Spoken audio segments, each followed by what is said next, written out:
MMAWeekly.com. We're at the 2012 Fighters Only MMA Awards, and we're here with UFC commentator Jon Anik. Good to see you, man. How you doing? Doing well. Doing well. Crazy year for the UFC. Canceled cards, rise around Rousey, Anderson Chill. So much stuff going on. When you look back at 2012, what kind of some of the things that stick with you? Yeah, I mean, I think you hit on a lot of the important points. Certainly the injuries were an unfortunate circumstance for the UFC. I think the Ronda Rousey signing and everything that goes along with women in the octagon was one of the big stories. And, you know, for me, it was really about cutting my teeth and getting back to calling fights. I hadn't called mixed martial arts since 2009. And like anything in life, it's all about repetition. So it was a great opportunity for me. And, you know, every time I sit down on that seat, cage side, whether it's next to Kenny Florian or Joe Rogan, you know, I feel like I have to earn that seat. And it's something that I take very seriously. It's not a job that I take for granted. And it's a job I hope to do for years to come. We talk about that. You had a big moment here just a few weeks ago, doing your first really big numbered event, the year-end card at 155. How'd that go for you? You know, I had a lot of fun. I mean, Joe Rogan is such a dynamic personality, and really, he really is on-air talent defined. You know, I think we throw that term around a little bit too much. He is so talented in everything that he does, and, you know, I think we had decent chemistry given the fact that we only had about 3 days advance notice. So it was certainly a thrill for me.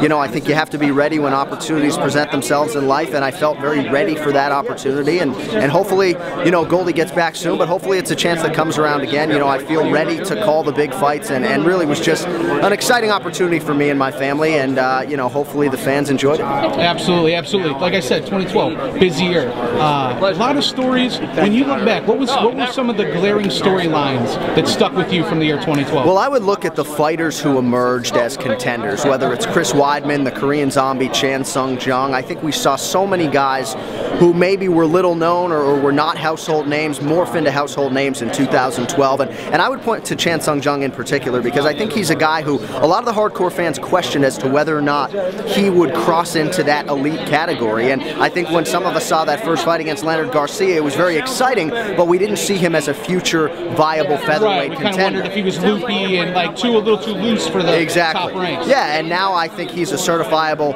contender and a guy who has gotten very technical. He's evolved tremendously, so the Korean Zombie is a big storyline for me, and I would also point to the Hector Lombard signing as well.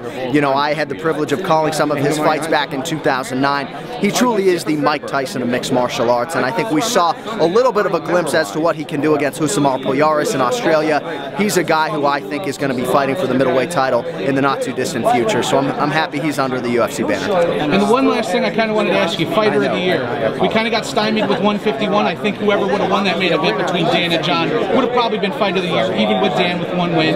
But so now it's kind of come down between Ronda, Benson, and a couple others. My personal pick was Ronda for what she did and pushed the numbers. I wanted to get your thoughts on kind of Fighter of the Year and what you thought about it all. I think it's got to be Benson Henderson with retaining the UFC lightweight title and really putting a capstone. Yes, and really putting a capstone on a great year by totally dominating a guy in Nate Diaz who a lot of people thought was a live underdog coming into that spot, and he chewed him up and spit him out. So for me, Fighter of the Year in 2012 is Benson Henderson. He's a guy who, you know, candidly, I thought back in 2010 when I first started watching his fights that he was a future UFC champion, and I think if anybody can hold what's a very difficult belt to hold for some time, it's Benson Henderson. That's a very good point. You know, the 155 belt reminds me of the 205 belt. Yeah. About 5 years ago. Just all that up-and-coming talent. And a lot to look forward to in 2013. John, I want to thank you for the time and enjoy tonight. My pleasure, Ryan. Thank you very much. Appreciate it, man.